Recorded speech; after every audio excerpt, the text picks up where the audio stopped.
October 21st, 1975, and we're talking to Raymond I. Hagler, who was born May 29th in 1900, right here in Salina, and has lived all his life in Salina.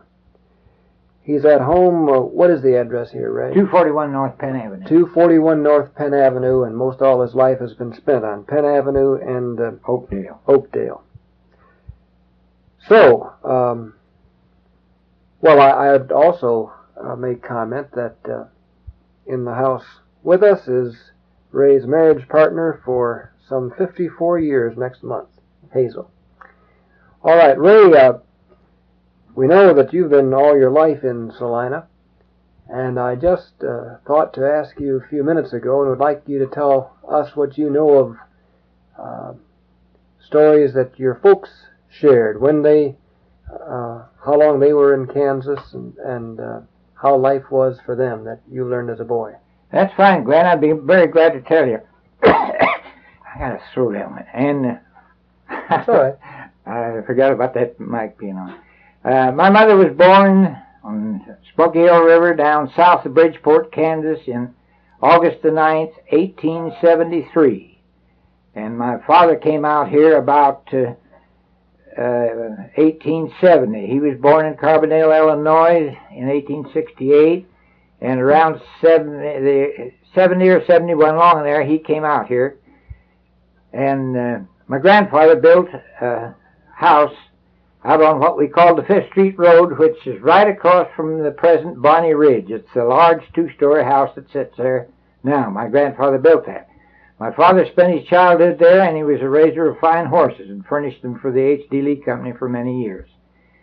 And my mother worked in the old Salina Daily Union and Journal when they combined here many years ago until her and my dad were married and established a home, and then he was in various business after that.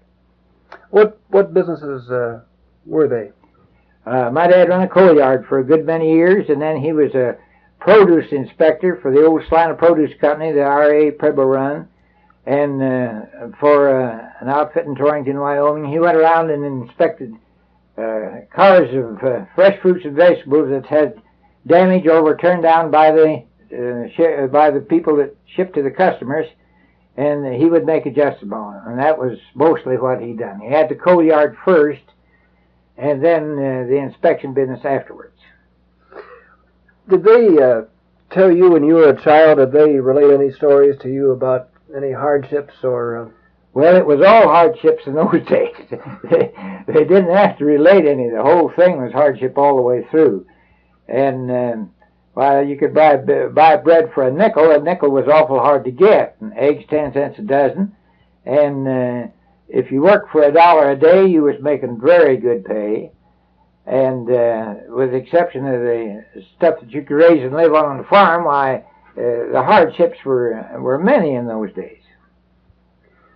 Okay, so let's, with that background, Ray, let's talk a little bit about what Ray Hagler remembers of his home of Salina. Born May 29th, 1900. At 123 South Oakdale Avenue. Okay, well, how about it as a youngster in grade school? Oh, the Oakdale that I went to is not the present Oakdale. It was setting over on the northeast corner, and I finished 6 grades there. Then the old Central School set on South 7th Street between the 2 schools that are there now, which weren't there at that time.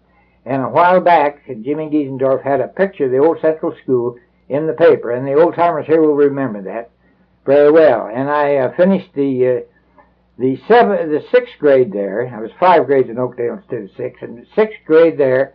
Then the first Salina High School set on the corner of Mulberry and 7th. My 2 aunts graduated from that before Washington was built. Then they went to Washington, and they established that school as a grammar school for 7th and 8th grade. I went through both grades in that school after getting out of Central School. And then over to Washington High School. It's been recently torn down. And that's my history of my school here. All right. What did you do for fun as a lad? Personally, I worked. I was unfortunate, as people would know. I won't dwell on much, but my dad couldn't see. I see. And not totally blind, but he couldn't read, and very much. He read a little. And they got better in later years when he was on his inspection test, but he never could see very good. And I never participated in any sports of any kind because I always had something else to do. Mm-hmm. And off record, I can tell you some things, but I wouldn't put it on the microphone. But we got along all right. We never wanted for anything. I took care of cows and everything was run by horses in those days. The doctors had horses for their buggies and all, and he and I together had 3 or 4 around here. And then I used to take the cows out and put them out in the daytime and get them back at night. We always got our milk that way. And just things. And while it sounds like a hardship today, it wasn't. We got along just fine. And if you had to do it now, it would be a hardship. Yes, it would. But in those days, because almost everyone had done something like that.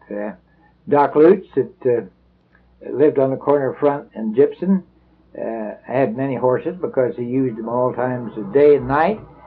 And we took care of them and done the work around there. And different things like that we could do. And it worked out all right because you didn't need $40 a day in those days. And you very seldom got $40 a month. And I started to work for H.D. Lee Company here in 1960, and my pay was $30 a month. And so you see, that was about the base pay for an ordinary youngster starting to work in those days. And then up as high as 1935, I worked for Salina County for $70 a month. Okay, just for a moment, let's go back to 123 South Oakdale, and then what? Where did you move? Yeah, I'll tell you about that. I should have had it in there. We stayed at 123 South Oakdale probably a year and a half after I was born. Then 113 South Oakdale, it still sits there. I think Jack Lacey's got it, senior. And my dad built that. And then we moved in to that house from 123, and my sister was born there in Hazel. I wanted to correct me on this. And can you shut that off a minute? I can holler at her. And my sister was born there in 1902, and I lived there until Hazel and I were married on the 23rd of November of 1921. And then I moved out of there then, and see, that left me, I suppose I lived there about 19 years, I think that's right there. Okay, now you talk of taking the cows out, and we think of that and see Oakdale where it is now. How far did you have to walk those cows before they were out? Down the Iron Avenue and over there was nothing. I could look east out of R113 North Oakdale and look out on the hill, and the present house that Lee Marshall has now was a smaller structure, and a man lived there that was eventually a mail carrier, but he raised lots of fruit in the orchard. And I could look right straight out there, and there was one brick house on Kansas Avenue between our house and the hill. There was nothing in there. That was all country, everything. And all across the Iron Avenue there on the north side of the road. And by the way, there was no riverbed then, and behind our house too. And there was a wooden bridge across there. Well, you could pasture cows anywhere there. There was nothing over in here anywhere. This house that we live in here was built in 1910. But, and one of the very few was out here at that time. But everything was just country. There wasn't anything else out there.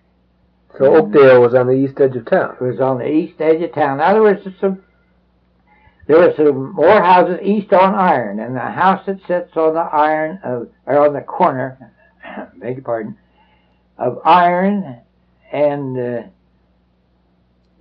Kansas. Now, my folks were married in that house in 1894. Well. And shut that was just Then, see, they were married. My folks were married about 6 years before I happened along. I have a brother that's deceased. That was it. I thought it was it. That 1894 should be 1896. 1896. Here's my record. Okay. Oh, I turn it over. I wonder. Oh yes, sure. And I just put that on there. It's a good thing I did. That's a wall plate, a wedding present on November 15th, 1896. From Anna Johannes. And that little grocery store, it's on the corner down there, was Lou Johannes' grocery store. And they were married just shortly, and Mrs. Johannes was a full cousin to my mother. My grandmother and Mrs. Johannes, the present Johannes people are here, they were sisters. Their name was Garlet, and some woman called me. You want to shut that off a second? So it won't go on. No, that's all right. Some lady called here the other day. Pat Whalen or Whelan or something anyhow. She had the whole deal, and she wanted all the names of those people. There was a Mrs. Turner and Anna Johannes' mother and my mother's mother that were sisters. Well, it was a Catholic family. And by the way, I don't want this on this record. Shut that off just now. And but her father married a Protestant woman, and my mother's side of the family were never Catholics. She never went to the Catholic Church, was around it. But we have records that show that she was, all three of those younger girls at that time, were baptized in the Catholic Church. Mm-hmm. But well, what's the difference? You had it on there or not? Well, there's a lot of funny people in the world. All right. Well, Ray, you remember, you were quite young, but do you remember the great flood of the early in the century? I wonder why I didn't. We were living in 113 South Oakdale, and my granddad lived across. There was a big slough in there at that time, and he lived across on Penn Avenue on the alley. He had his horses and his barn and everything. And that water started in all real fast on the morning of 1903, which was my birthday on May the 29th. And they'd set me in a high chair, and you'd say that kids that age can't remember. I can remember that if it was yesterday. And they put me up in my high chair and put my egg and breakfast on in front of me, and the water started every place. And my dad hollered, "Well, here comes the wagon and 4 horses." So we all grabbed everything we could, and they drove up there, and we got in that wagon and went over to Gibson and started east on Gibson. And the water running through our house, oh, Larry hoop, man, it was just, and a regular terrible current. And then I don't remember too much till we got over on Gibson going east, and there's a lady. Gibson Street. Huh? Gibson Street. Lady lived there with her aged mother, and they got her out, and hoisting the old lady up, she slipped or something and caught on that thing that holds the box on the wagon. I can remember that. She was hanging down from that. Well, I don't remember anything more. We got to Ohio Street and turned south. There was a big hedgerow in there. Of course, there was no houses anywhere out there except this one by Granddad made up there. And so we turned south there to what is Greeley now, and went to what is 1120 Greeley now, owned and lived in by Mrs. Noble Maybriar, already dead. And we stayed there for the duration of the 1903 flood. And I was by there the other day just to look, and there was a huge pine tree that stands in the yard. And when I was 10 years old, I could jump and catch the bottom branch and pull myself up. It's up about 30 to 40 feet now. And the tree must be, well, that was 65 years ago. That tree's 70, 75 years old. And Mrs. Maybriar owns that place. And there was nothing out there anywhere. You could look into town to the north, and there was one house on the corner of Gibson and Ohio. It's the old Stack property. And the Stack Plumbing Company, the old original man, was the great-grandfather of the young fellow that's got Stack Plumbing Company now, or Mrs. Stack. And when the fellows took horses and rode over to the brickyard, there was an old brickyard over there where Indian Rock Park is. That lake down in there was where they run a railroad down and took that stuff out to make the brick and haul it back up the hill. And what was I going to tell you about that? What was I going to say? The men had gone on. Oh yeah, the men took the horses and the sacks and rode from 1120 Greeley over to the brickyard, and everybody got a sack of coal and rode back. Now, those two things I can remember very vividly. And then Ruby and I were out on the front yard at times, and we played out there. Now, those are the other part of being out there in the flood until we moved back to the almost total wreck of everything. I don't remember much of it, but those are very vivid in my memory. And the old store that sits on the corner of Iron and 2nd Street, over there now, there's a liquor store in part half of it. I don't know what's in the other half. But that was T.M. Luter's Grocery. And boy, it just washed right through there. And the 1903 flood, while we'll tell you that the water wasn't as high in places here as it was here in 51, they had a big one. 51, that's when your dad died. But there was nothing to obstruct it, and it washed through with great force, and it done an enormous lot of damage. And then we had a small one in 1905, as I remember, and then not till her and I lived over on South Oakdale, and we had one in 41, 42, and 43. Not real bad, but they were bad. We kept them out of our cellar over there. And then, when was the last flood we had before they put the ditch in out here, honey? The 1950, because the big cutoff was not in here in 1950. No, it wasn't. And that was the last huge, and it was a big one. Now, how long were you at this big white farmhouse during the flood? Do you remember? Or? Oh, it must have been 10 days or more, wasn't it, Hazel? 10 days to 2 weeks? I would say the water stayed in here from a week to 10 days, and then we came home just as soon after and started to clean up and fix the wall that caved in the basement and all of that. And then the last flood we had, it caved.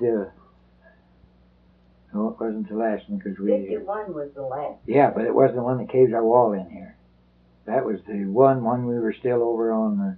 When we bought this house, they had to put a basement wall in the south there. The flood we had before we moved over here, which must have been 45 or 44, caved the south wall into this house, and that had to be replaced.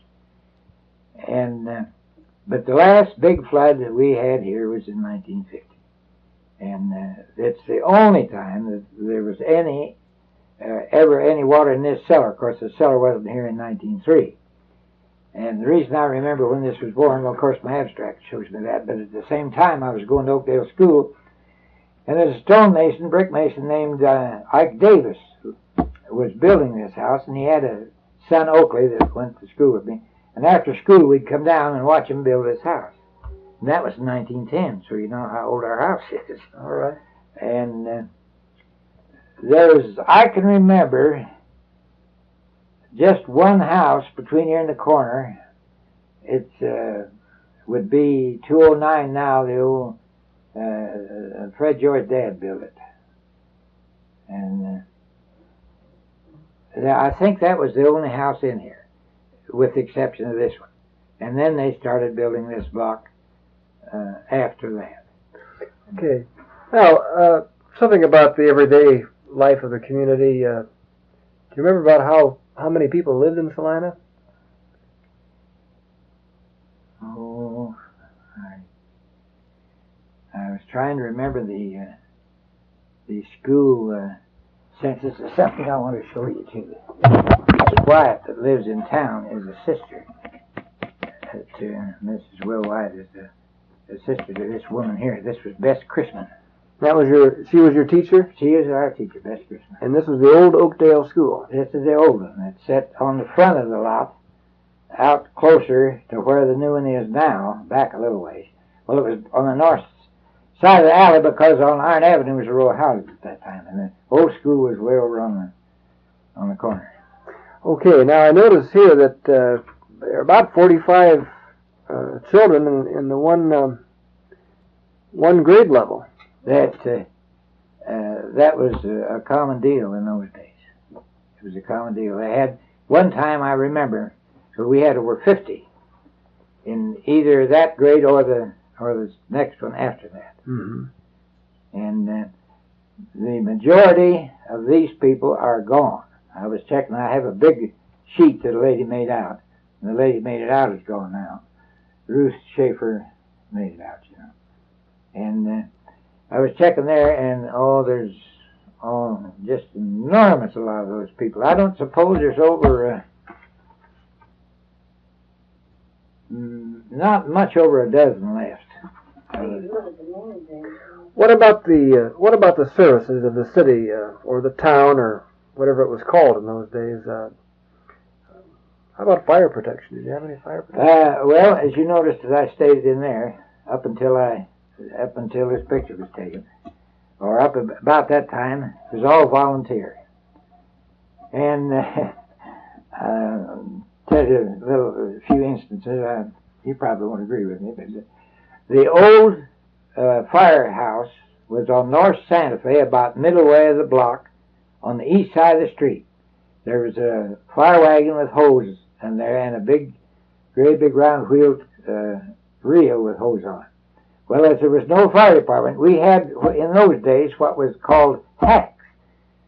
They were forerunners of the taxi cabs, and the fellows sat on the different corners with their horses, waiting to pick up fares or to go someplace. Well, there was a bell on top of this fire station down there, and when the bell rang, the first hack that got down on North Santa Fe here to hook up the hose cart got $5, and that's more than he made in some weeks.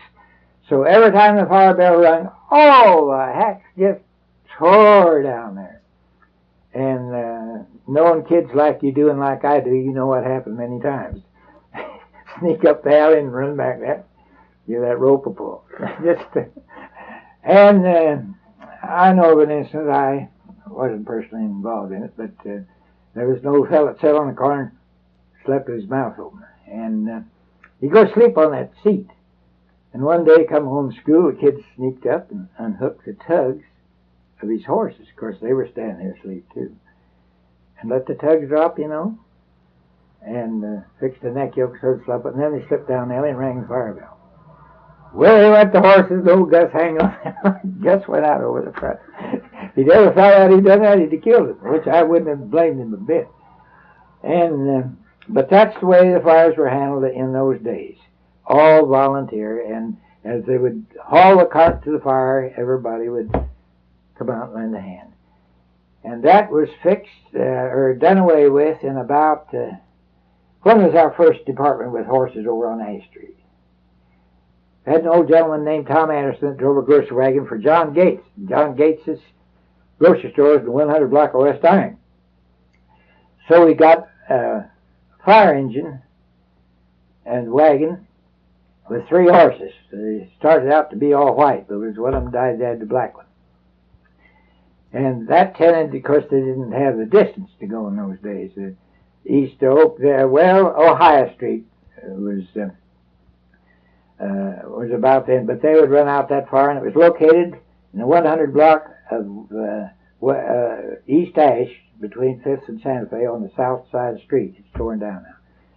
And and I took one of the first rides.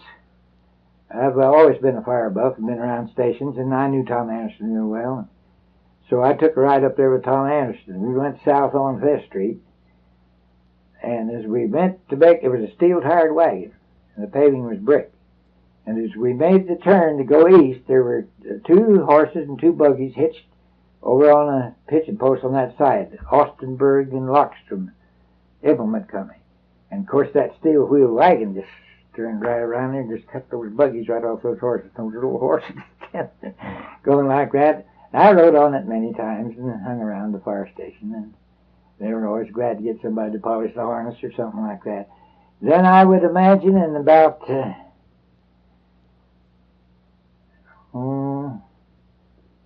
it was in the paper here a while back, Jimmy Giesendorf had, the time that Broadbeck was killed over here on the bridge. I was coming home from Central School one afternoon, and there was an old wooden bridge across the river there at Iron Avenue and 4th Street at that time, a narrow wagon bridge. And Possum Miller was the driver of the car. There was an old Mitchell, and Chief Broadbeck was the chief. And as they come to go on that bridge, a girl with a buggy drove on that bridge.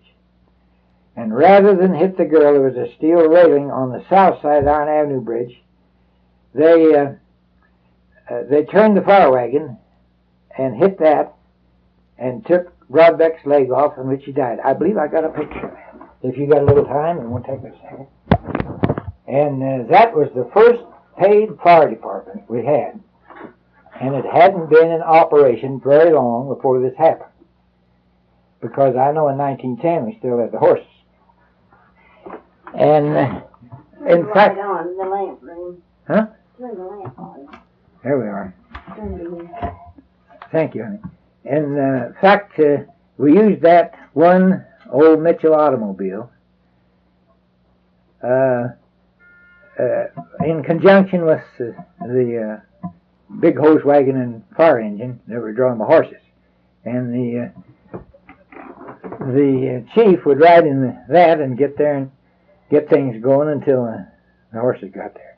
But the horses were paid fire department, not volunteer. And that says September what? September 30th, 1912. 1912. Well, that was, I don't suppose that was in operation a year before that accident happened. And it killed, it tells you that the chief died after that. And then we advanced. That stayed on the East Ash there when it was entirely motorized after it got through the horses, until the fire station was built south of City Hall on 5th Street. I don't suppose you were here then, because the present fire station we got, it hasn't been over there more than, what, 8, 10 years? Something like that. Well, anyhow, it's they moved from the 100 block on the West Ash over to the fire station, and the City Hall was to the north where the police department was, and the fire station was south. And it stayed there till they tore it down and built the present fire station that we have now. And we all have, of course, you know, we got one out by the church, and the central fire station over on West Elm, and Jewel and Santa Fe, South Santa Fe, and in Chile. That's the 4 departments we have now.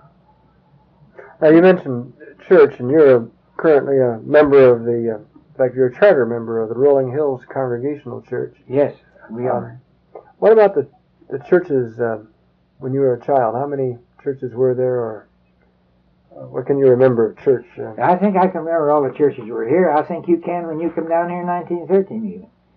Of course, the Presbyterian Church, which is the old brick church across from the post office at the present time, was the Presbyterian Church.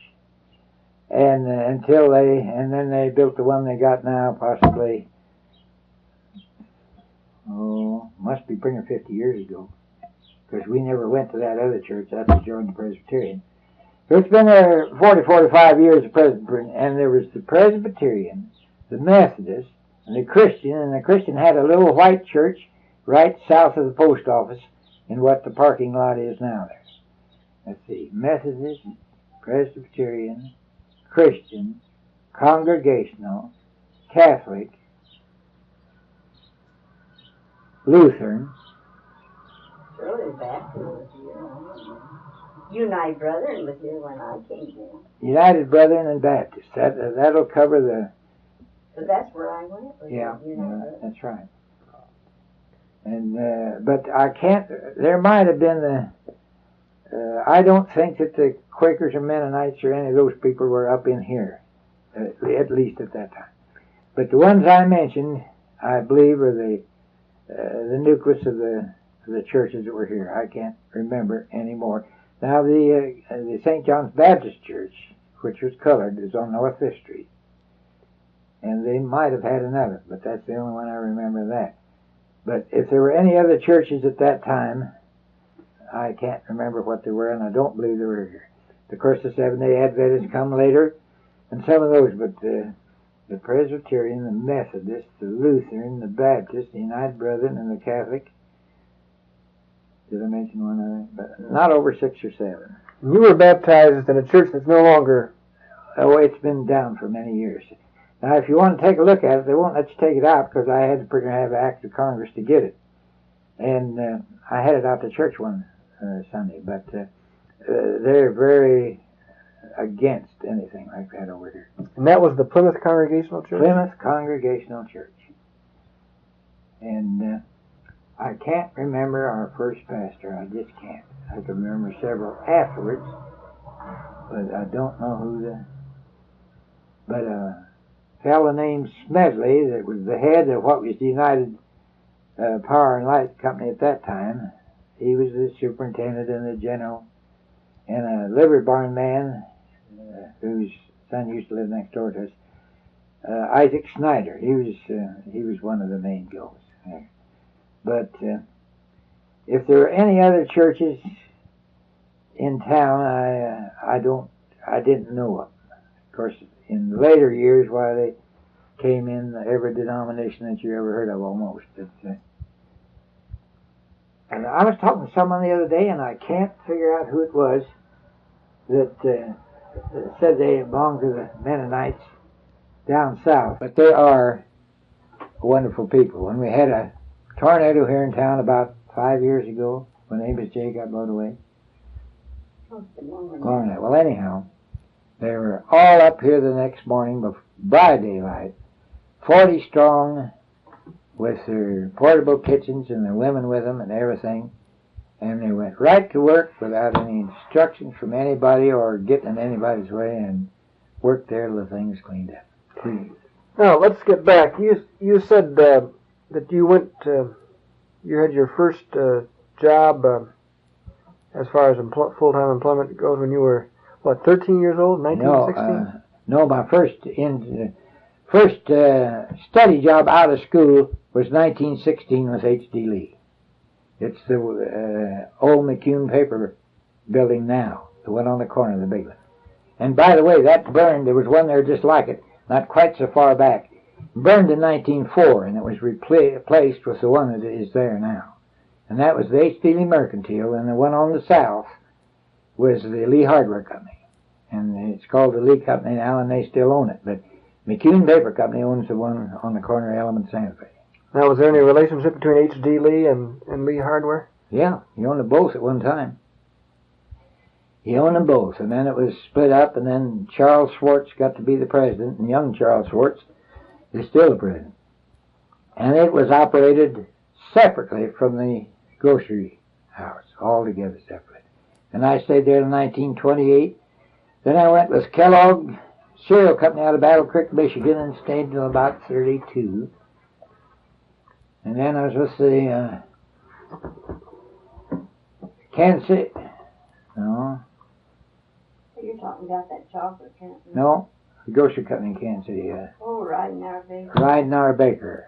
I went with them for a number. Well, I went with them as long as they were in business. And as the chain stores came on and eliminated the individual wholesalers, why, those companies all closed up, including Lee's, because the chain stores got to operate and have their own operations, and the individuals, merchants, and wholesalers couldn't exist.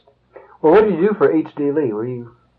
Well, I started in the coffee department, and was assistant roaster for some time, and then worked in taking care of the orders and taking it down on the floor, and then I had a small city territory here for a while, confections, candies, and stuff, and smaller grocery stores. Salesman, yeah. And a substitute on the road. About the last 5 or 6 years I was with them. I done that. Then I went with Kellogg's. What did the business community look like? What can you remember of the businesses on Santa Fe, for instance, or some of the larger warehouses? Stiefels, although it wasn't as tall as it is now, was one of the originals, and across the street to the east, the Salina Mercantile Company, which was the Litowitches. I don't know whether you ever heard of them or not. He was an attorney here, and his sister lived on here. They're very wealthy, all of them. I think they're all dead and gone now. But Stiefels, Salina Mercantile Company, and Hayward's, Hawwar, Charlie Hayward's, was the three main stores on Santa Fe Avenue, and down a little farther north was a grocery store run by an Austin, which was Vet Austin. You have heard of him. He had a store in South. Was his great-grandfather. And, of course, Austins are all gone now, I think, except that. Then... there was Vince down there. He's been there for years, too. Who? Vince. Well, Vince's father, yeah. We had the old store just across the tracks on North 9th, right on that corner. B. Vance had it, and then his son, we called him Gus. I forget what his name was. He had it until his death, 10, 12 years ago. And then Charlie Dodds, he was in there, wasn't he? Or Gus is, huh? Well, you knew Charlie Dodds real well. Yeah, I know that. And they had he ran a meat and grocery store down there. Down on North 9th. Well, that's where Gus's store was on there. Oh, I wasn't talking about that. I was talking about the Vince store up on North Santa Fe. Oh, well, that's in later years. That's what he... Well, Oscar Bence, that lives now in the 700 block of Highland, about 2 or 3 houses on that side of the street, was a cousin of these others. And, of course, this was in later years. Well, it was when I was working for Lee's. But this other was way back early. And Oscar Bence run a meat market, and right across cattywampus from Lee's. There was no frame building there. And he was in there many years and done real well, retired wealthy. And Oscar now is about 83 or 4, long on this something. Sort of long on that. And, of course, he wasn't there in the early days that the Bences were. Bences were there in 1903, 4, and 5, and along in there up to 10. But Oscar was down there, and then, can you think of anybody else that... Of course, the old Emma Hotel was on the corner. Do you remember that? It was on the corner with the Clayton, a big hole there now, Clayton up there. And across the street where the bus station is was a candy factory. And the plate glass window in the candy factory, if you got so it just, sun hit it right in the afternoon. It had been scraped off many years ago, but it said J.C. Stevens, Wholesale Liquors. Well, of course, that was a long time ago, because the dry law hit Kansas, way early in the century. And it was against the law for liquor of any kind to be here. Well, of course, he went out of business. And then Bob Kimmel, or Bob's father, started the candy factory. It was a 4-story deal right there on the corner. Well, when did they start that candy factory? About? Can you remember? How old were you? You can go by that. Well, was the candy factory here when you come to town over on that corner? It was. Well, she came here in 1913. Now. No, 1910, wasn't it? No, you came here in 1913, honey. You sure did. Well, maybe 1910. Well, the candy factory was built between 1910 and 13 and stood there. Well, the bottom part of it yet is the old original candy factory, but they took the 3 stories off up above. And the Kimballs all died and are gone, and the candy factory quit. That was one of the old timers. Then going up the east. That was when they started at the bus station, wasn't it? When that candy factory went out of business. Well, I believe it stood empty for quite a while. Well, it might be. I think there's somebody coming. Better catch with the door. And, Now, again, the very early years we're talking about, let's talk, 1913 and before that. Do you remember, how about the farming community? Did they come in any given night to shop? Or? All the stores were open all the time till 10 o'clock at night. And on North 5th Street at 113, where my dad had a coal yard, right north of him was a feed yard. That's what it was called. It was a big tin deal. The farmers would drive the horses to town and put them in the feed yard. You could unhitch them from the wagon if you wanted to. And feed them and leave them in this feed yard till he was ready to go home. Then he'd come and hitched up and went on home. But farmers came to town. Saturday was a big day, of course. Of course, the barber shops were open until after midnight on Saturday night. But almost all groceries, well, maybe not the one on East Iron, but the uptown grocers were open every night. And for the people that came in later. But it was almost all, well, as I remember it, when I was small, it was all horses. You can remember what it was. All the delivery wagons were horses.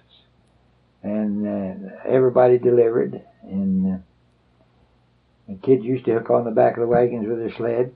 Once in a while, get the rope caught and couldn't get it and chase it for 3 miles. Happened there. And then it gradually changed, I would say. When I went down to Lee's, Ole Oberfeld had the old Smith Forma truck, with a Ford with a chain drive to the back wheels. That was the only truck that Lee's had it when I went there in 1960. Or 17, I guess it was. Well, anyhow, that was the only truck. The rest of them were horses. They had one 3-horse team, one 4-horse team, and a lot of 2-horse teams for wagons. And they hauled it, at first, had to haul it way down on North 9th Street to the Hume Civic Depot. And then the Hume Civic built one over here on Ash and 3rd, where it sits now. It's empty at the present time. And it was there long enough that we used to haul stuff from Lee's in 1928 over to this one. John Boonpole drove the 3-horse wagon. And that was all transferred from the grocery house over to the depot and unloaded to put on the cars to go. Because you had LCL, which is local freight at that time. Now there is no LCL anymore. You can't ship LCL on the railroad. And they've got a piggyback deal now where they deliver it from. But if you don't have carload lots, it goes by these trucks. And but at that time you could load from here to Hayes or Ellis all in one car. And the train would stop at every station and unload it. And her father spent 50 years on the railroad, and her brother over 50 years. They were both engineers. Now, what about carnivals or festivals? What did the community ever come together? We had what we called Chautauquas. I don't know whether you ever heard of them or not. They were held in Oakdale Park, and a while it had to be under tents because they had nothing. And a lady that lived here a long time ago by the name of Claflin donated enough money to build a great big pavilion. You remember old Claflin Hall? They called it Claflin Hall. And she built it over there. No floor in, though, just the seats on the sand. And just the top on it. And those Chautauquas were held here every year. And we got the pick of the crop. We had William Jennings Bryan, and we had Colonel Funston when he came down here to the post. And we had John Phillips Susie several different times. And we had the top of entertainment at that Chautauqua. Of course, there were local carnivals that come and went, just privately operated. But that was the big deal. And boy, they used to put up tents and camp there the whole week of the Chautauqua. And that was a big deal. That was, and then when the old convention hall was up, I used to be a stagehand there and work in my younger years. Charlie Hagler was electrician. And we had grand opera there, almost once a year, the bigger companies. Yeah, I know, because I went to one of the grand opera. Did you? Well, I worked most of them. Now, when was this convention hall? What time period are we talking about then? Well, it's on the corner of Walnut and Santa Fe, which was the old Neisner store. That's where it's set. And I can't tell you when it was built. It was built by the United Commercial Travelers because there was a big shield up there that said UCT. Well, it was here when I came down. Yeah, it must have been built. It was built before 1910, anyway. I'd say, well, around that time, because it wasn't there when I was going to Central School, I don't believe. I think they were just built. And it stayed there until, how long's it been down? Well, when they built Neisner's store, which they tore it down and built that building that's there that Neisner's moved in. Probably... I graduated in 1921, and right after that, they tore it down. They tore it down. Well, I'd say 22, 23, they tore it down. And Now, the Chautauqua and the Central Opera House were... separate, all separate. The operas were held in the convention hall, or one of them, I think, in the old new theater where the United Life Building stands now. I believe one there, but the majority of grand operas, in fact, all I remember, because I was a stagehand, electrician, and was in the convention hall, not at the Chautauqua. The Chautauqua was a summertime proposition where it was held outdoors, and the grand opera is generally in the winter in the convention hall. But this was all in the early years, that is. Oh, yeah, that was all. Chautauqua was... Well, that open air dome that we used to have, the new theater was built in that place. Nope. The old air dome was on the corner of 7th and Ash, right over on the corner there, right on that. That was the old air dome. And it was all big seating outdoors in the dome over the stage, and traveling companies would come here, show companies of all kinds, put on their shows there all through the summer, and it was called the Air Dome. And you could see drama and... Well, they had moving pictures. I never saw a movie there. It was all plays that I saw there.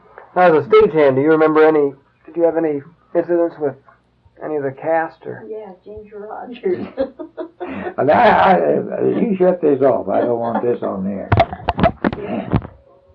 The shows that came to Convention Hall in the early days was Rudy Valley, and she was with Rudy Valley Show, by the way.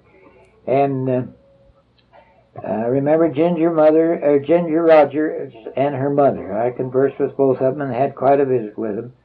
And supposedly at that time she was 13 years old. But she must have been older, because there isn't that much difference between her age and mine now. Because I wasn't married at that time. And that would, I think, sort of. But anyhow, they were very nice people. And then the all-girl orchestra, I don't know whether people remember that or not. What's his name that had that? Phil Spitalny? Phil Spitalny was there with his girls. And we had grand opera, first 4 or 5 years, hand running. We had some of the best shows on the road, and we had vaudeville too. And some of the headliners in later years were the old vaudeville people that came through there.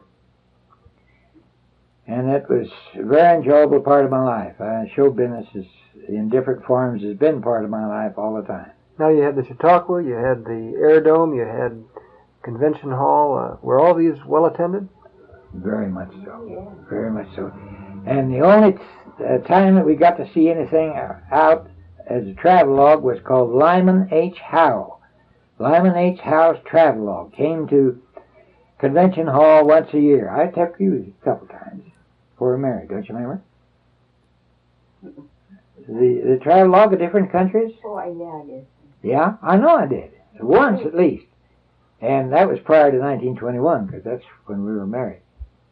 And then the controversial shows that came, The Birth of a Nation, stirred up quite a thing. Yeah, that was movies. Convention Hall had movies there, too. Yeah, I know. Lyman H. Howe's movies. Yeah. It was that travelogue was movies. And it, while it was rated great in those days, then was a great production. Now, what did the folks think of Birth of a Nation? Very much divided. Very much divided. Of course, our minority groups at that time were not nearly as large as they are now, but of course they were heartily against it. And it was a great production. Did you ever see it? It was a great production. But naturally, the majority groups and the Southerners were very, very much against it. And what was another great one at that time? You saw Birth of a Nation, Lyman H. Howe. Can't you remember something that we went to there? No.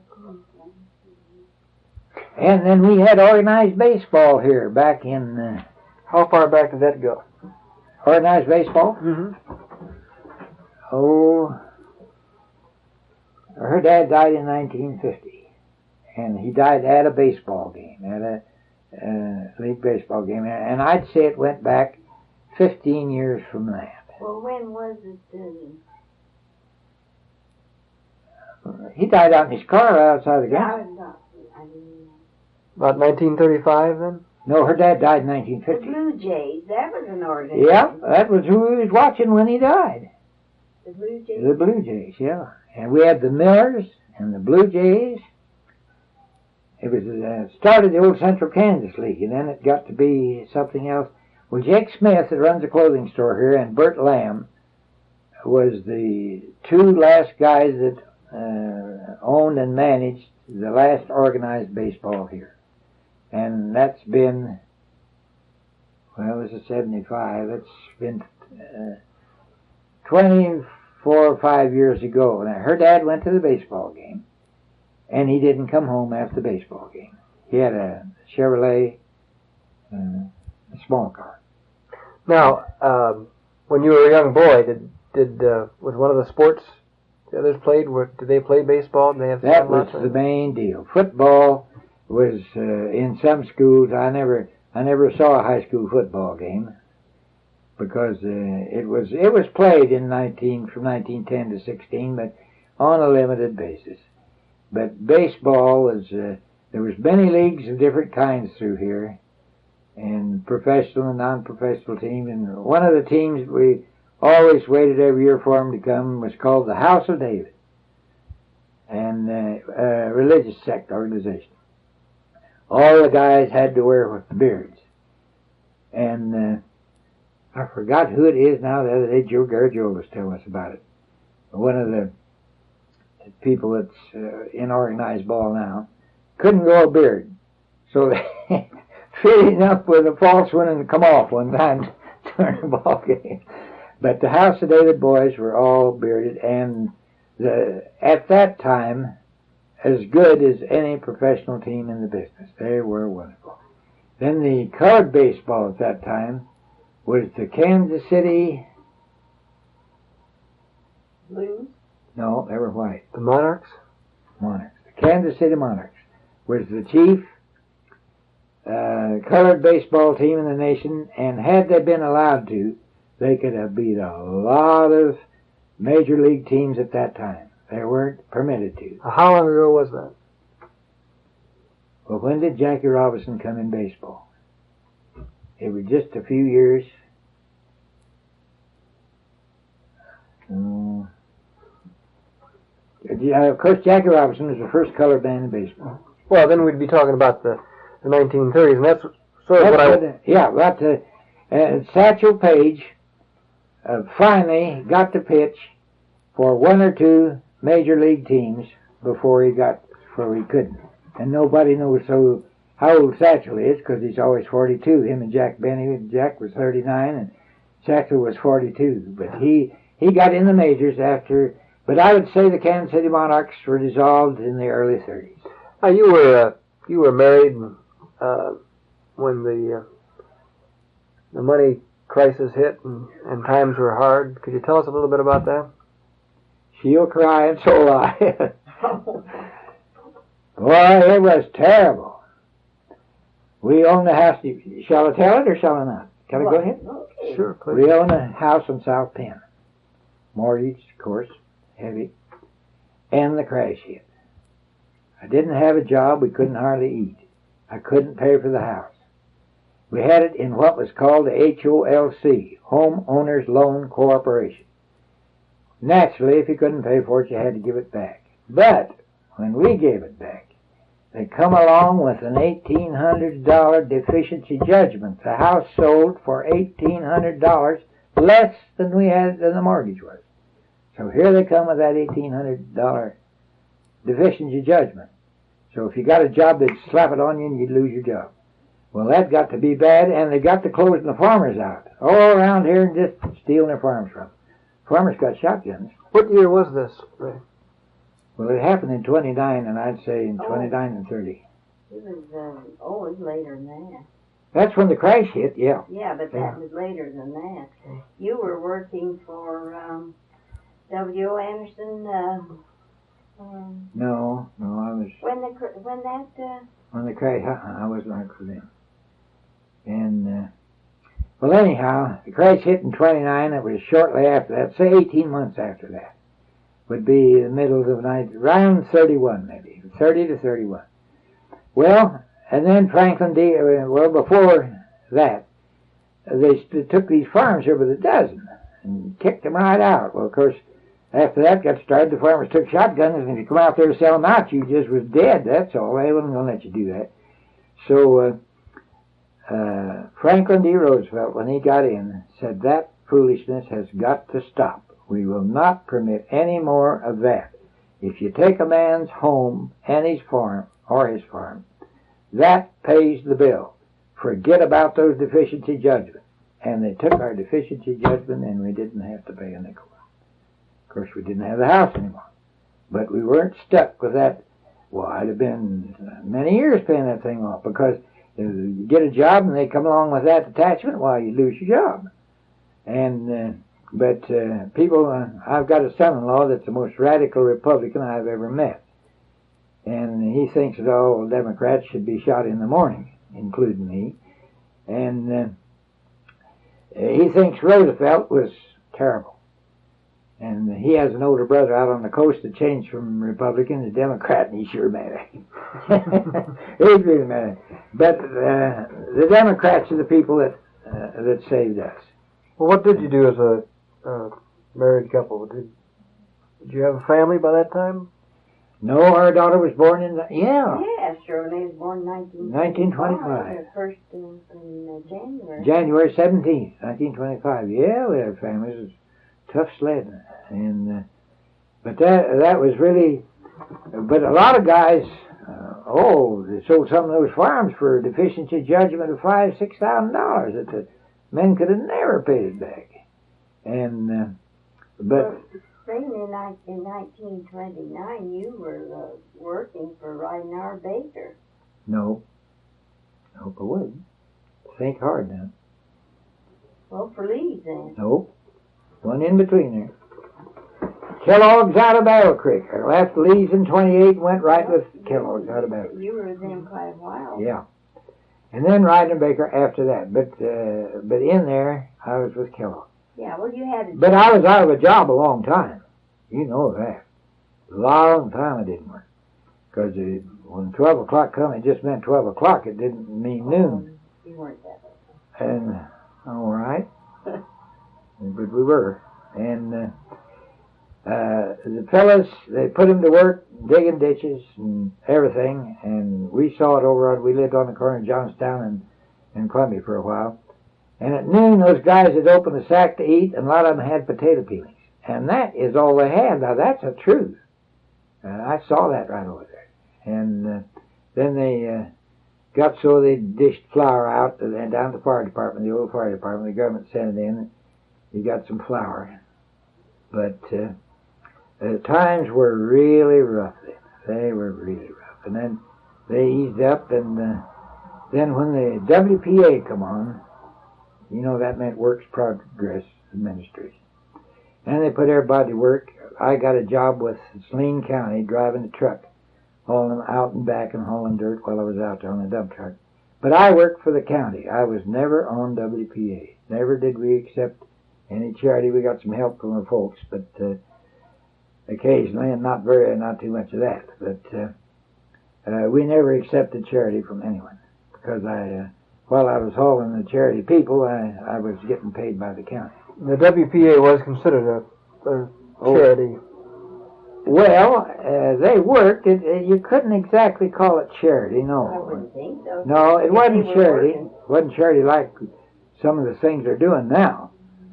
And boy, that food stamp thing's a ripoff. That's the worst thing we ever had. And but they worked. We was out. We built roads and bridges, and I turned the tractor over in the pond one day. But boy, I knew it was going. I left her before she went. I had a fresh fill, and I was coming out. I had a small tractor with a scoop and a pull a rope and dump the scoop. And I got over too far at the edge. I could feel her going. Boy, I left that. Had to pull it out of the pond. But the WPA really averted a catastrophe among the people out of jobs. I won't say poverty-stricken people, but nobody had a job. There just wasn't any jobs. Nobody could pay you if you worked for them. And then, while the WPA was in existence, I transferred from the work for the road division of the county to the bindweed department. I drove a bindweed tractor for many years, cultivating bindweed and getting rid of it. It overrun this county one time. And then I went from there, from the county, to the post office. Tell me about how you got started with the post office. You were a long-time mailman, weren't you? I started in 42 and left in 65. You took an examination. In 1938. Yeah. And that long. It was that long, but then I had to take another. What is the time restriction? What do you call it? You know, when it lapsed. What do you call it nowadays? When something's beyond that. Well, anyhow, I took it in 38, but I was 400ths down or something because 4,000 took it. So then when the war started, then they began hiring. Yeah, that's then I was with the county and the bindweed department when the war hit. And they still had your name. They called you then. After you see the civil service called you. Pafford stopped by our house on the corner of Iron and Ohio that night. Don't you remember? And I went out and talked to him. He was the postmaster at that. He was the postmaster, and he said, we're going to give another examination, and we want the people that on the other list that didn't have a chance to get in there and take it. I did and passed it. And then as the war hit, I got hired, and then she got hired. She spent 4 years in the post office. Yeah, but that was in 40. 2 or 3. Yeah, along in there. Well, anyhow, you started when the war started, then you left when the war quit. You was there a long time. Well, and then I stayed in the post office from either latter part of 41 to 45, and then I retired. You worked inside the post office. I was in there. I carried mail for about 14 years, 13 or 14. But you were in the post office. I started work for the post office in its present location in May of 42. And the war came on, and post offices were built in Camp Phillips, and at that time the Smoky Hill Air Base. James B. Clark, who lives at 437 South 9th, opened the post office in Camp Phillips. And there were 2 there at that time, the main one and the one we had. And I went out with Jim. We were located right near the telephone company on the corner. And I was in that post office till it was discontinued and then transferred for a short time to the Air Base post office.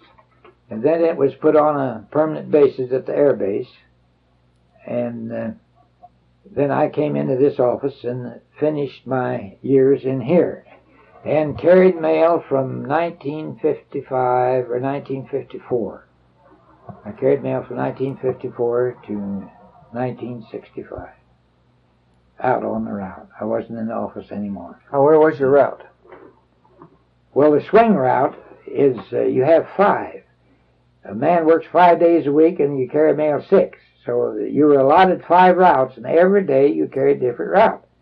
Well, I was swingman for a long time. And how long? Do you remember when I came over here? 55 I came over here, yeah. And then till 1955, and the war ended till 1955, and I was on the part. Well, I swung on everything. Then this route right here was up for bid, and I had seniority enough to get it, and I got it. And I was on this route until I retired. Through here, out to Ohio and back. And I was on that foot route all those years. And We had very many interesting experiences on the Camp Phillips. Why don't you tell me something about that? Right to west of us was an entire colored regiment. At that time, they were segregated. They had their own PXs and everything.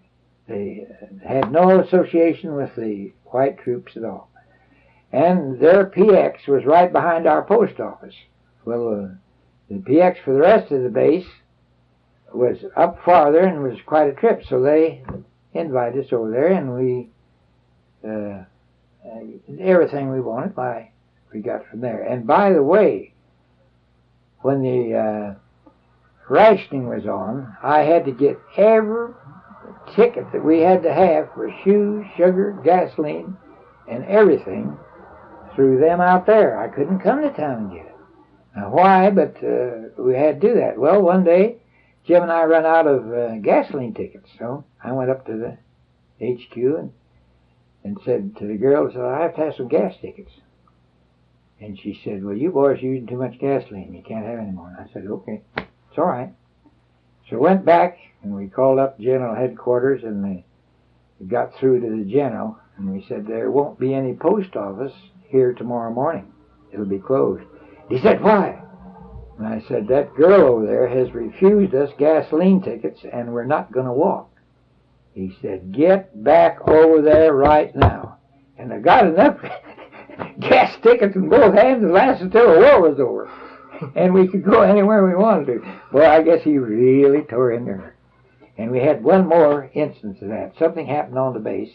We weren't going to let any more cars in the base. Well, our post office was 2 miles away there. We had out one morning, he said, the guard said, put your cars here at the fence and walk on in. And we said, fully on you. So we got in the car and come back to town and told our postmaster, Bob Baffert. He got on the phone and he come out and said, get in your cars and go back out. Boy, the guard said, go on. We drove right into the post office. And but if I wanted a pair of shoes, I had to get tickets out there for them. And all the sugar and meat we got and everything come through the military. Her and I never had civilian ration tickets of any kind. Now, why it was worked that way, I don't know, but it turned out better for us.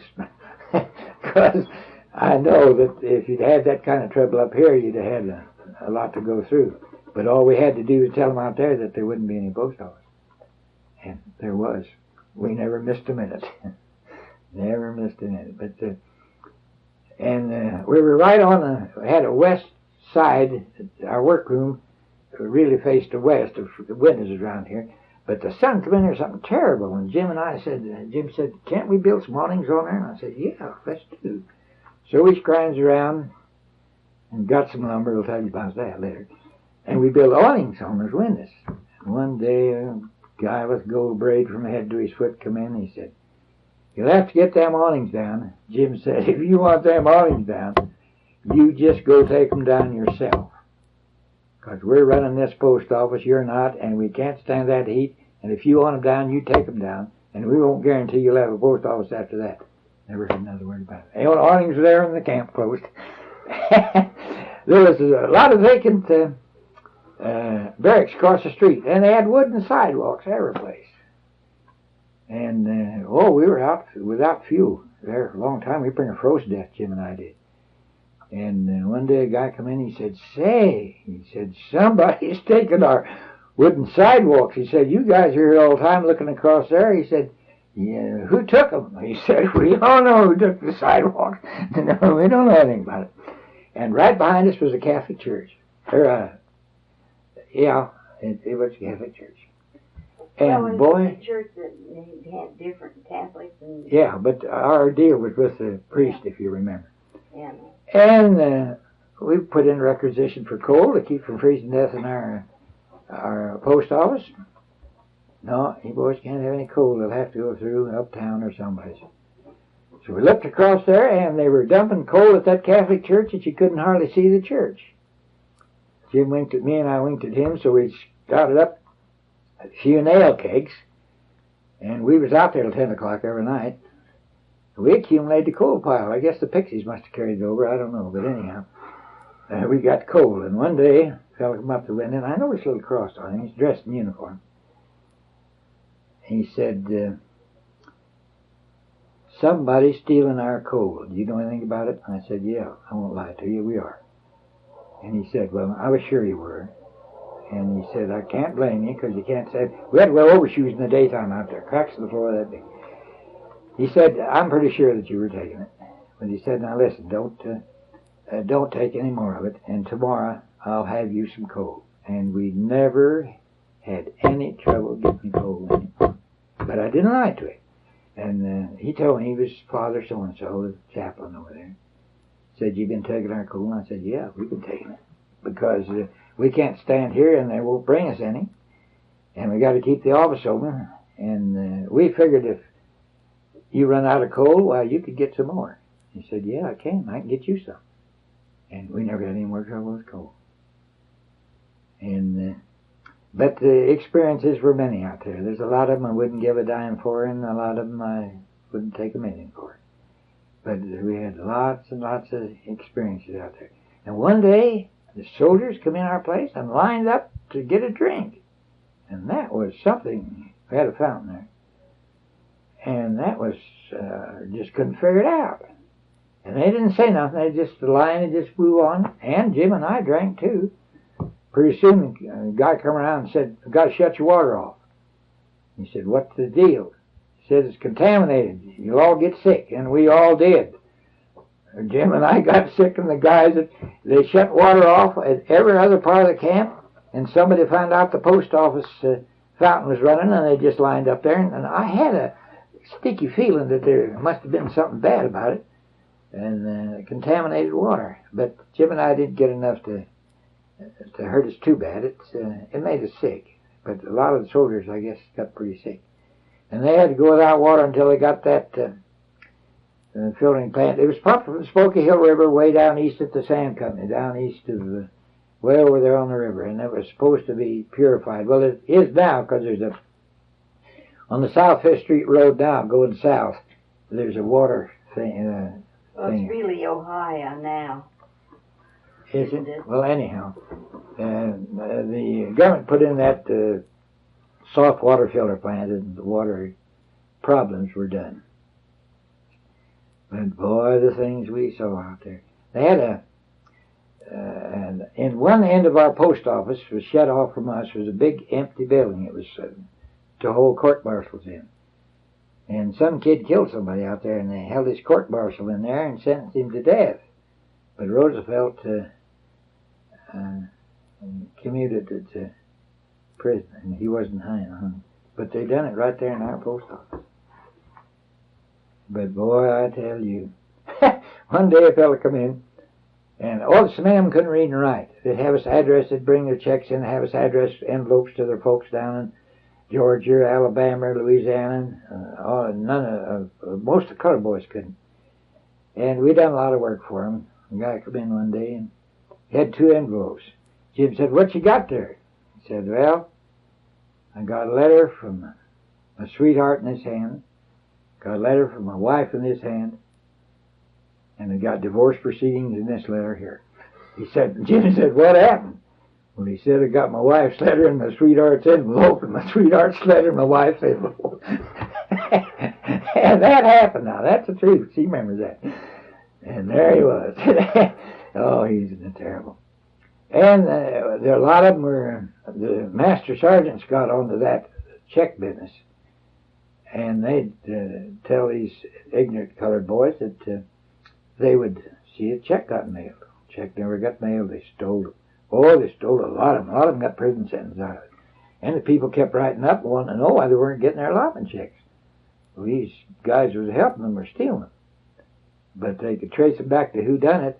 But, of course, Jim and I just had them fix out their envelopes with the guy's X on a piece of paper in it and seal it. Then we would address the envelopes where he told us to. We done a lot of that. Boy, it was just unbelievable amount of people. Of course, that's been 33, 34 years ago.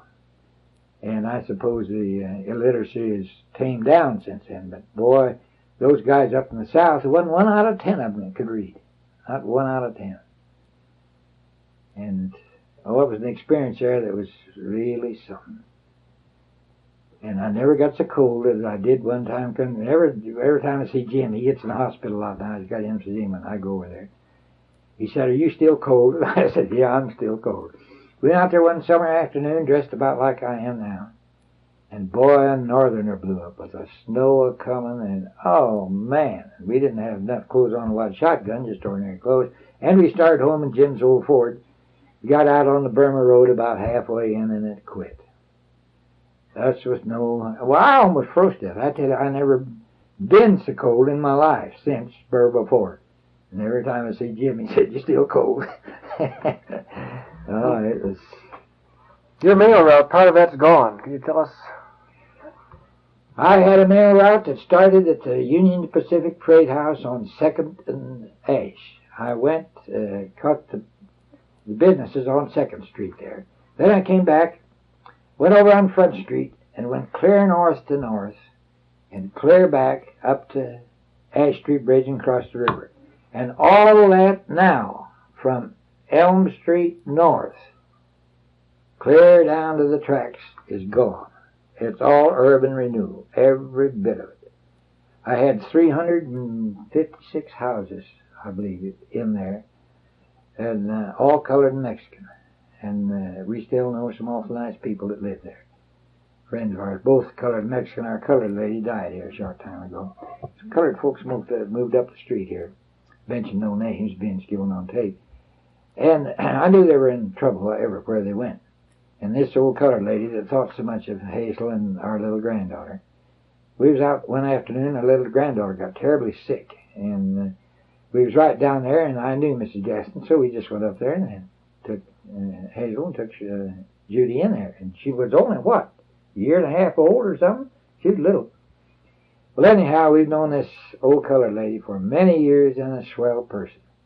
Her husband retired from the Hume Civic car cleaner and thing there many years. He's still living. And these people moved in down the street, and this old lady said, "Did those people," call them a name, "live down there?" He said, "Yeah." She said, "Honey, if you got any gold in your mouth, you keep your mouth shut, because if you don't, they'll steal it."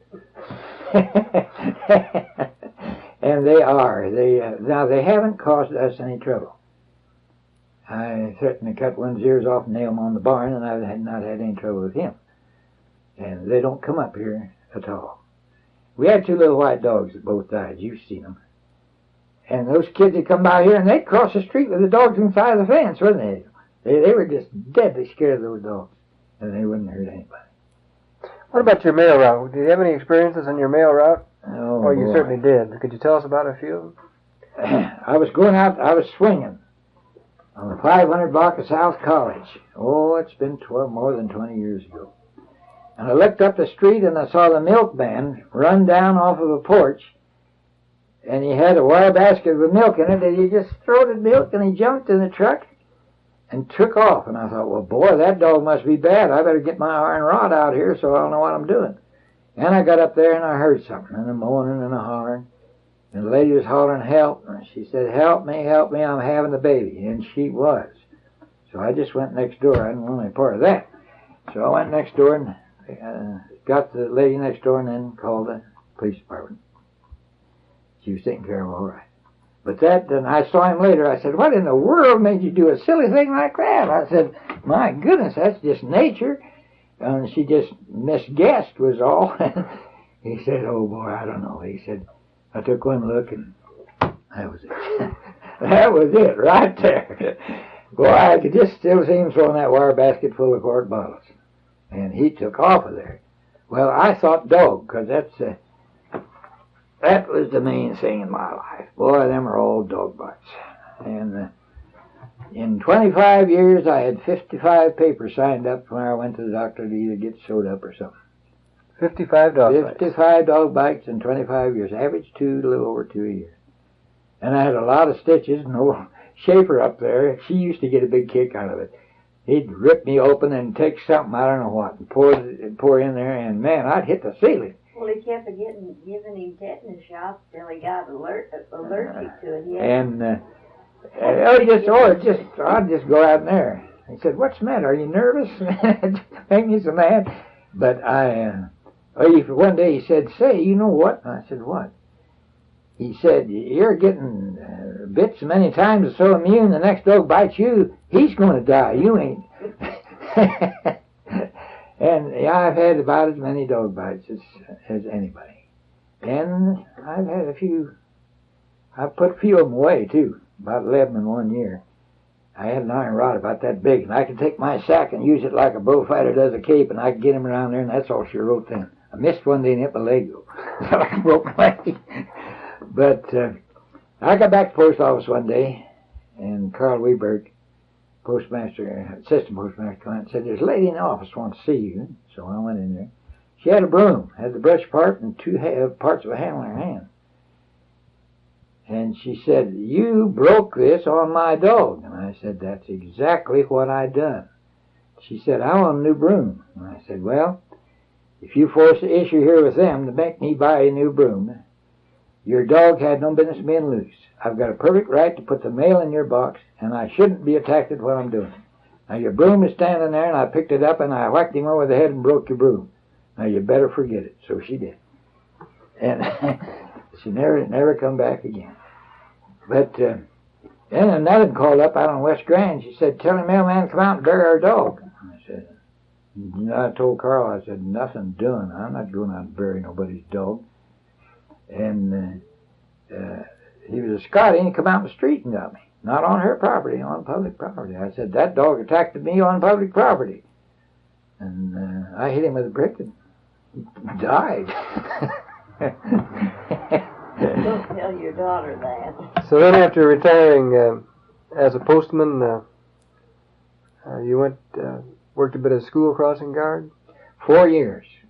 I started in '69 on the corner of Iron Avenue in Wisconsin.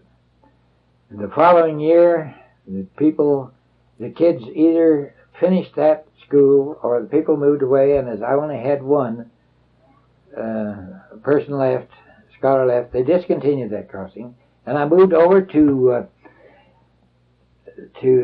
Gibson and Indiana, and I was there 3 years until they discontinued all crossing men and established the light. And I see they're yelling about it. Somebody got hit.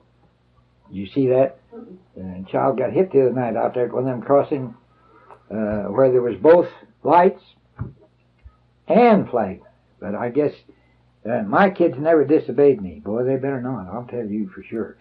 But a lot of the boys were wishy-washy, and if the kids dashed across, they dashed across. Man, a kid dashed across on me. I got him in the car, and I marched him right up to the school and I had a guy up there that could really beat him, too. And, boy, they never done that on me anymore. When I said, "You stay there," they stayed. Because I never got a child bumped. I never got one hurt in the 4 years I was there. But I was nicknamed Iron Pants, Sergeant Carter, and a few other things. And but I never got anyone hurt. The funny part about it, the kids liked you. And You wouldn't think piles of Christmas presents, and they just seemed to think the world of me. But if I said, "You stay on that crossing," they stayed.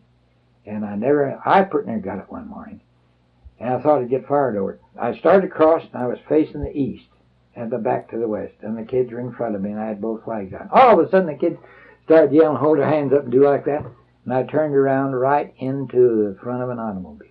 She was right up against me, and when I turned around, I was against a radiator, which she should have stopped across the street.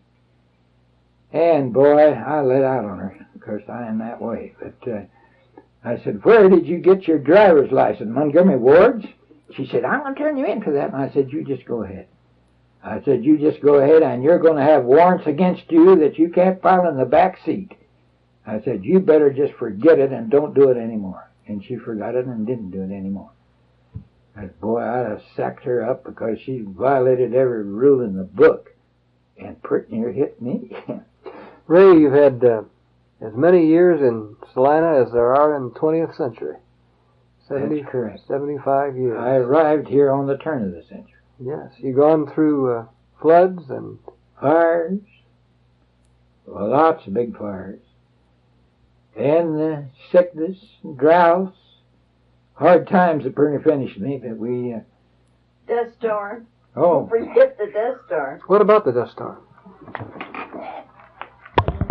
I run over to Oakdale School to get Shirley May, and we couldn't hardly find our way back home from Oakdale School up there.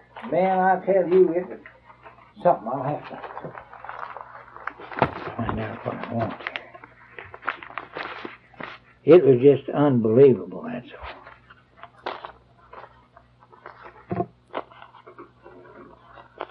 You might be interested in this.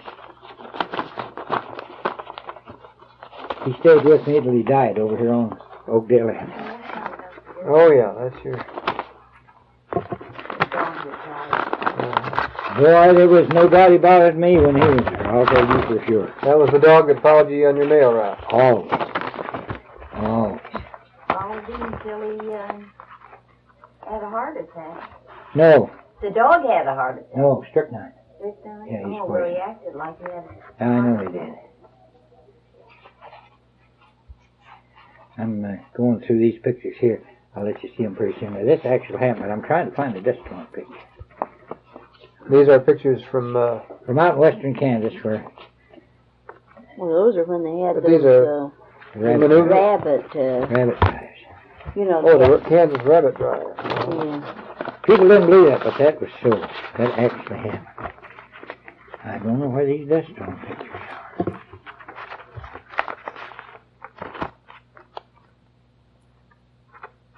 Here's our fellows when they were little. They're both married and have children. I can't think where in the world those... I had them somewhere. Got around Scott City and out through there where it was just perfectly black. Just perfectly Yeah, black. well, it was perfectly black here. Yeah, what was it like here in Salina? If you can recall. Well, like I tell you, this is the truth. We were... It started up, and she said, "You better go down and get Shirley May there at the school." And when I got down there, it hit, and we couldn't hardly see to walk from Oakdale School to 229 South Penn. And I was out to Hayes one day. I was traveling out there. And the old Brunswick Hotel was on South Main Street. And we sat in the lobby of that hotel, and there was a Standard Oil filling station across the street. And we couldn't see the Standard Oil filling station all that day. And we had to put claws over the tables in the dining room and reach underneath, and the air was, and they had it shut up and everything, and the air was full of dirt. The dust was so bad in the house, too, don't you know? We'd turn on the light, Yeah. electric light, and it was just dim. Just dim. That's how bad it And was you couldn't in the keep it house. out. It just wasn't any way to keep it out. And if you drove your car at all during that, you had to take a wet towel and tie it over the air cleaner. And you couldn't go very far, because pretty soon it would all mad up and shut off your air, and the engine would quit. And you have to get out and either wash it off or shake it off or something like that. And it's unbelievable. And that's the reason I would like to have seen these pictures. I don't know. But it showed that dust coming in, and it was just black like midnight. Just exactly like that. And I just got Shirley May home, and the thing hit. And if I had have done that, I don't know what we would have done. Well, I'd have stayed there till I found her, of course. But man, I'm telling you, people that weren't out here at that time have no conception of the terrible and the disaster of the thing. Many places in western Kansas that there used to be post fences and wire fences, all gone, just drifted straight across just a mound, and you couldn't see fences for miles. And and of course my merchants all went broke, and the job blowed up, and it was sure terrible, I'll tell you. But they, in a way, brought it on themselves, because that was all pasture land at one time, all grazing country, great cattle country. And wheat went up from 25 cents a bushel to $2. Well, everybody wanted to get rich overnight, so they brought in the plows from everywhere, and they plowed up all that grass. And that's when it happened. The terrific winds come, and now, of course, our pasture lands are mostly back to grass now. And a lot of wheat land, of course, but not in the proportion it was at that time. Oh, just looking back over the things, she can remember it the same as I do. We had a lot of good times. We knew a lot of good folks and all that, but the guys think they're having a tough time now. Phooey. I'm glad he's going to change the food stamp deal. The people with low income should get the food stamps. That's what they should get. But they're here, if you're in debt up to your eyebrows and making $8,000 to $10,000 a year, you can get food stamps. If you get a very low income and you don't owe anybody or interest to the banks or rent or anything, you don't get them. You just too bad, Buster. You can't have it. And that isn't right. That is not right. Ray, you're 75 years in Salina, and how would you sum it all up? Did you change anything with all that's happened to you? Well, I would have tried to make it easier on my parents when I was young if I could. I worked. I never indulged in athletics or anything. I was working when I was in school, and I worked when I got out of school, and I worked during the noon hours delivering packages. And I'm not hollering or blaming anybody because my father was practically blind. But I really was the main income and source of livelihood from 10 years old on. And if I could change it, I would change it so my folks wouldn't have such a hard time. I got by all right. I always get by. I watch out for me first. As you probably know, and so does he. And her with me, of course. But I would have liked to have had things so it wouldn't have been quite so tough. And there were kids that went to college from here when I was young. Of course, that was a no-no for me. And I didn't get to finish high school because the war came along and had to quit then. But all in all, I wouldn't trade Salina, Kansas for anything on earth, I don't think. I think it's great. Thank you, Ray. I think it's great.